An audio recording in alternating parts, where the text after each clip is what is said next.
Welcome everyone. So in this video we will show how to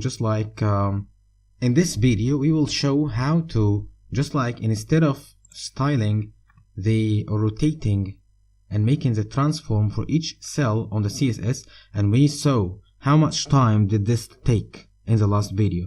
So in this video we will see how to make this just like in one function in the app.js, and this will not take more than 2 lines or something. So let's see how to transform this from what we have here to what I'm talking about, and I think this will be more easy. Now we just want to add 36 to each next rotation, just like in each time we just add 36. So all we're gonna do is just like to add n here, which equals 0, and then we will make a function.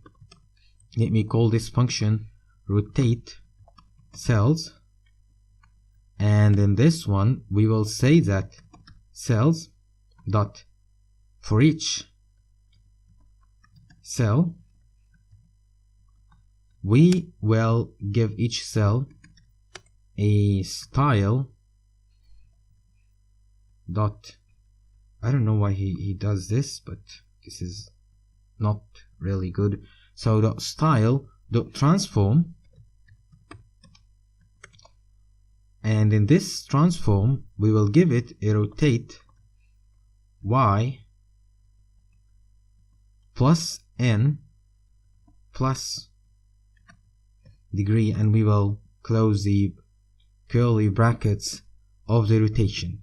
So now we have a function. In this function it will transform, make a transform for each cell, and it will add the n. The n is just like 0, so we need to just like add to the n the amount of the angle, or add to the n the 36 degree each time. So the n at the just like after this go for the first time, it will be turned to n equals 36 degree, and then it will be turned to what just like 72, I guess, and then 108. So in each time the n will add 36 degree, and this is what we want actually. So if we wanted to apply this here, rotate cells, and we do like this, and we go here and we delete all of that, and let's go and try to apply it. Well, so as you see guys, it's not magic. So this is it, JavaScript, and everything is working fine.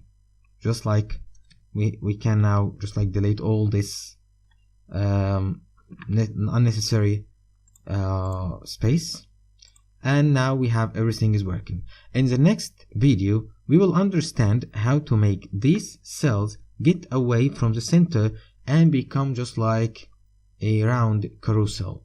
Let's see how we will do that in the next video. Thanks all for seeing this video, and see you in the next one.